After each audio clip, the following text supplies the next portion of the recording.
का स्वागत है हमारे ब्लॉग में। तो उम्मीद करते हैं भैया आप सब अच्छे होंगे। तो भैया आज हमारी पार्टी की मीटिंग है, पड़ोसी गांव तय मीटिंग कर रहे। कल गए थे जहां आपको वीडियो दिखाई है। कल बड़े मतलब दर्दनीय मतलब जो घटना भाई कल। तो वह हम चल रहे मीटिंग करने के लिए। तो ये बने रहे ब्लॉग में। आ जाओ माता मैंने आगे आ जाओ आगे आ जाओ। सभी सम्मानित भाइयों, क्रांतिकारी जय भीम, नमो बुद्धाय, जय भीम। मैं आज़ाद समाज पार्टी से जिला अध्यक्ष हूँ और आज़ाद समाज पार्टी को मैं समझता हूँ यहाँ कुल मिला के सभी लोग जानते होंगे। चंद्रशेखर भाई जानते हो? जानते हो? अच्छा, बहुत अच्छी बात है। तो एक उनके लक्ष्य में एक नारा हो जाए, आजाद समाज पार्टी जिंदाबाद। मैं अपना परिचय दे दूं। मैं कुशमरा के पास रामनगर के पास गांव है रबदासपुर। आ जाओ ना, ये बैठ जाओ। मैं रबदासपुर का निवासी हूँ। आप लोग कभी गए हो? जो रास्ता खराब है, जो सड़क खराब है दो जगह, वो मेरे ही वजह है। मैं ही उसका मतलब जो है मालिक हूँ। और मेरा नाम ओपी सागर है। मैं आज़ाद समाज पार्टी के जिला अध्यक्ष के पद पर मैं नेतृत्व करता हूँ। और मैं केवल अपने भाइयों को और अपने भाइयों के बीच जाने का मेरा केवल एक ही कारण है, जिससे आप समझें। मैं गुलाम कल भी था, गुलाम आज भी हूँ।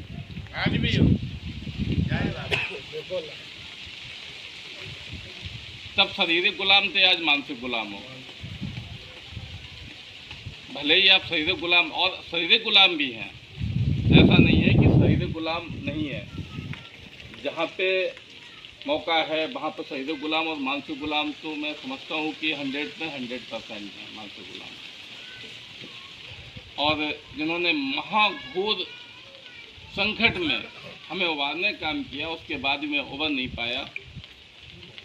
उसमें जो भी कारण है आपके सामने है। जो मनवादियों की वजह हम आज भी मानसिक हैं और कल भी मानसिक गुलाम। तो इन्हीं सब चीज़ों को लेके मैं आपके बीच में आया हूँ। और हमारे पदा कार्यकर्ता अपना आपको इंट्रोडक्शन देंगे, उसके बाद विस्तार से आपको जानकारियाँ मिलेंगी। जय भीम। जय भीम। हम मालूम पड़ा।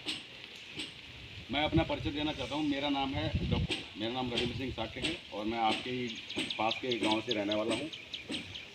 गांव खाकेताल सुना है? खाकेताल में तालाब के किनारे मेरा क्लिनिक है। वहीं पे मैं अपना क्लिनिक चलाता हूँ और साथ साथ इस पार्टी के साथ अभी ज्वाइन हुआ हूँ। पद बताओ अपना सबको। मेरा पद है जिला प्रभारी मैनपुरी से, आज़ाद समाज पार्टी। हम लोग आपके बीच में क्यों आए हैं, किसी को पता है? हम डॉक्टर साहब बाबा साहब भीमराव अंबेडकर की जो विचारधारा है उसको आगे बढ़ाने का काम कर रहे हैं। डॉक्टर साहब ने हमें जीने का अधिकार दिया है। डॉक्टर साहब का संविधान नहीं था उस समय, हमारी हालत बहुत ही दयनीय थी। हमें बोलने का अधिकार नहीं था, हमें पढ़ने लिखने का अधिकार नहीं था, हमें अपनी ही चारपाई पे बैठने का अधिकार नहीं था।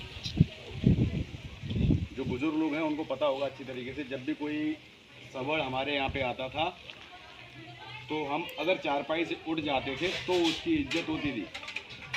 अपनी ही बनाई, पढ़ने नहीं दिया गया, पढ़ने पे उन्हें मारा गया।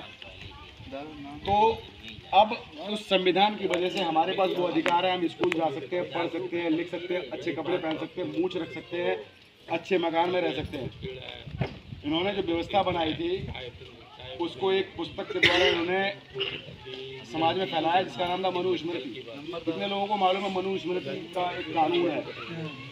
वो कानून सिर्फ और सिर्फ शूद्रों के लिए है, ब्राह्मणों के लिए, ठाकुरों के लिए और बनिया के लिए कोई कानून नहीं। क्यों अकल पर पत्थर पड़े हैं हमारी? क्यों अकल पर पत्थर पड़े हैं हमारी? मंदिर से दान पेटी हटाने पे भगवान बुरा मानेगा या पुजारी? तो हम अपने पूरी जिंदगी भर पुजारी को खुश करने में लगे हुए हैं भैया। मैं केले लेके जाता हूँ भगवान के लिए। मैंने 1 दर्जन केले लिए भगवान पे चढ़ाने के लिए, मैंने चढ़ा दिए। लेकिन मुझे बीच में एक मीडिएटर मिल जाता है, मध्यस्थ मिल जाता है, मध्या मिल जाता है। वो कहता है ये केले आप मुझे दे दो, मैं भगवान तक पहुँचा दूँगा। तो मुझे एक सवाल बताइए, मेरे सवाल का जवाब दीजिए, उसने कितने केले भगवान तक पहुँचाए? 12 केले लेके गए आप, उसने 12 में से 12 केले का एक छिलका भी भगवान तक नहीं पहुँचा। ये मेरा दावा है। उसने केले ले जाके अपने घर में ले जाके खर्च कर दिए, अपने बच्चों को खिला दिए। तो मुझसे बड़ा बेवकूफ कौन होगा जो दोबारा मैं केले उसको भगवान के लिए दूंगा? यात्रा में सिर्फ आपको ब्राह्मण मिलता, जबकि कांवड़ यात्रा की सच्चाई है उसमें ब्राह्मण नहीं जाता है, क्योंकि उसको पता है वहाँ कुछ नहीं मिलना। ये सवर्ण नहीं जाते हैं। इन सवर्णों में वो परिवार जाते हैं जिनके घर में रोटी खाने के लिए नहीं होती। ठीक है ना? मतलब कि सीधी सी बात है, गरीब लोग हैं जिन्होंने ठेका ले रखा है पूजा पाठ का, पुण्य कमाने का। इन्होंने मलाई खाने का ठेका ले रखा है। तो मैं सभी लोग, शिक्षा वो शेरनी का दूध है, जो पिएगा वो दहाड़ेगा।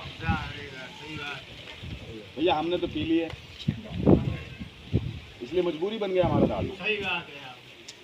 अपने बच्चों को ऐसी शिक्षा दिलवा दो जो कि वो भी मजबूर हो जाए दहाड़ने के लिए। शिक्षा आज हमारा समाज ले रहा है, बंटे तो वकील बन रहा है, इंजीनियर बन रहा है। वो भैया थे, उनसे नंबर ले। हाँ। ठीक है, तो मैं आप लोगों से एक ही बात कहना चाहूँगा, बार बार जोर दूंगा, लिखवा दूंगा। शिक्षित बनो। बाबा साहब के 3 मूल मंत्र हैं, शिक्षित बनो, संगठित रहो, और कोई हमें दबाए उसके खिलाफ लड़ो, क्योंकि लड़ने के बिना भैया कुछ नहीं है। तो बाबा साहब की मैं बता रहा हूँ, अगर एक बात पे भी अमल कर लिया तो हमारा जीवन सफल हो जाएगा। बाबा साहब ने बहुत मतलब कड़ा विरोध किया है पूजा पाठ का।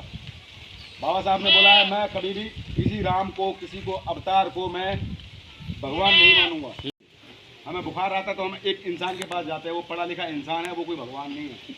ये हमें तब समझ में आता है जब हम मंदिर में, हमें कुछ नहीं मिलना होता है, डॉक्टर ही हमारा इलाज करेगा, वही हमारी जो समस्या है उसको दूर करेगा। जब कोई हमारा पिछवाड़ा मार के तोड़ देता है तो मैं थाने का रास्ता पकड़ता हूँ, तब भी हमें मंदिर ही जाना चाहिए। अगर भगवान के अंदर शक्ति है, ताकत है तो मंदिर में जाओ, नाक रगड़ो जाके, देखिए भगवान आपका क्या करता है। जब आदमी को समझ में आ गया मंदिर में जाए कुछ नहीं मिलता, तब वो कानून का दरवाजा खटखटाता है। और कानून का जो निर्माण करने वाला इंसान है, जिसको हम भारत का संविधान बोलते हैं, वो हमारे बाबा साहब ने दिया है। ये हमारे पिता हैं, ये हमारे भगवान हैं, इनकी जितनी चाहो उतनी पूजा कर सकते हो आप। ये आपसे मांगेंगे कुछ भी नहीं। और ब्राह्मण जब भी आपसे पूजा पाठ करवाएगा तो एक मंत्र पढ़ता है, ओम ओम, पता नहीं क्या बीच में बोल देता है। एक आगे ओम समझ में आता है, बाद में श्वा समझ में आता है, बीच में कुछ समझ नहीं आता, फिर बाद में बोलता है 51 रुपये निकाल के रखो। तो उसके लिए पूजा पाठ सिर्फ मकसद है आपकी जेब से, आपकी ताकत में सारी विपक्ष पार्टियाँ सारी जानती हैं। तभी 5 साल में एक बार आपके दरवाजे पे हाथ जोड़ के, पैर छू के आपको शराब का लालच देंगे, आपको मुर्गे का लालच देंगे, साड़ी का लालच देंगे। आपका सिर्फ एक वोट खरीदना चाहता हूँ। तो आप लोगों से विनम्र निवेदन है, लालच में ना आए। लालच में आएंगे तो हमारी जो पीढ़ी है वहीं जाने वाली है जहाँ से आए हैं। हमारे गले में मटकी थी, पीछे झाड़ू थी। जो भी शूद्र था, नीच था, जिनको बोला गया था, अछूत बोला गया था, वो ज़मीन पे थूक नहीं सकता। ज़मीन पे थूक दिया तो ज़मीन अपवित्र हो जाएगी। हम जिस ज़मीन से निकल जाएंगे वो ज़मीन अपवित्र हो जाएगी। इसलिए हमारे पीछे झाड़ू लगा दिया था, ताकि वो हमारे कदमों के निशान मिट जाएं। तो अपने इतिहास को समझो, हमारे साथ क्या हुआ, हमारी पीढ़ियों के साथ क्या हुआ है, इन्होंने क्या किया है। अब हमारे पास एक मौका है। हमारी संख्या 85% है, इनकी सिर्फ 15%। 15% राज कर रहे हैं और 85% दब रहे हैं, निचोड़े जा रहे हैं। उनका नींबू तक निचोड़ के रस निकाला जा रहा है।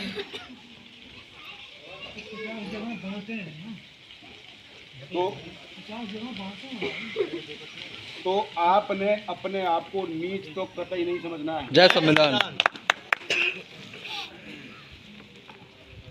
हाँ होगा कि जैसे हम लोग जो आए हैं आपके यहाँ पे, तो आपको वैसे तो ये लग रहा होगा कि ये क्या है, ये तो हर कोई करता है।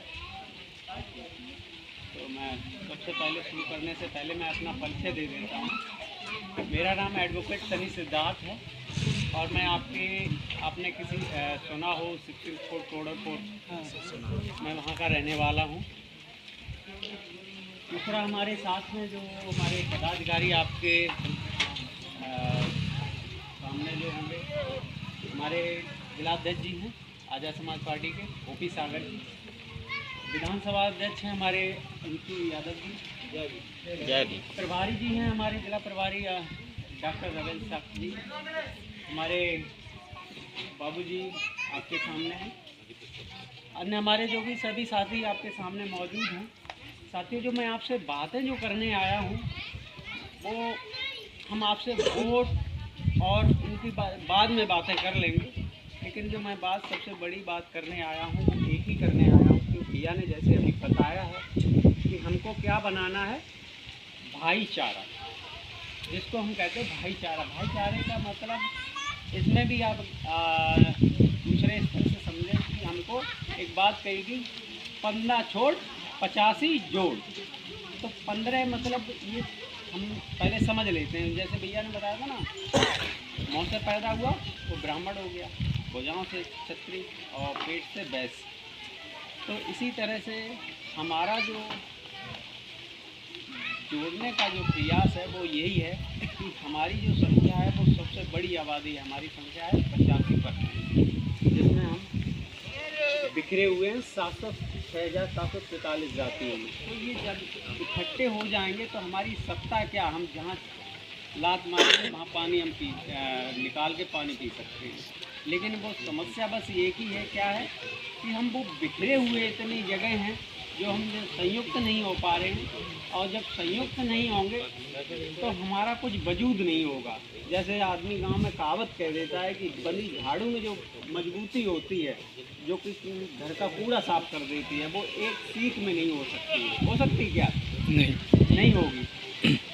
तो मैं यही बात कहने आया था, और आप ये बात समझिए, मुझे कभी कभी एक चीज़, मैं कभी जहाँ पे भी जाता हूँ मैं ये चीज़ कहना चाहता हूँ, और जैसे अभी डॉक्टर साहब ने कहा भी है कि अपने आप में ऐसा क्यों महसूस करते हो। क्लियर की हो चुकी थी मीटिंग, फिर मीटिंग होने का फिर हम लोग चले आए उड़ेलापुर यानी कि यहाँ पे बोध कथा भाई, तो यहाँ पे पार्टी की मतलब मीटिंग थी। उसके बाद फिर यहाँ पे मतलब आज दावत है, तो पीछे भंडारा है मतलब, तो हम लोगों ने यहीं बुलाओ तो सीधे आएंगे उड़ेलापुर, यानी उड़ेलापुर पर सौरिक के पास 500 भैया बंद आएंगे और खाए पिए फिर निकलने लगे 7-8 बजे तक। जय भीम। देख एक जाती है वह खड़ी थी, हाँ 1 2 3 और तुम कहाँ गए थे? ये लौटा इन दो कपड़ा यार बड़े निकालते। हम तो गए थे यार मीटिंग में। अरे यार वो अच्छा का यार कपड़ा कहाँ मार दे यार, बड़ी नीके लग रहे यार। अज्जी वेल जाकर आकाश गोद भरी, तो हमने आका उल्टा कैसे गोद, लड़का की गोद कौन से भरने लगी, लड़का की पक्की होकर अच्छा से गोद भरी, उलर गया काम सेट करवाए लई। हाँ लड़का पटा बैठे यार, एक आदमी में बैठो।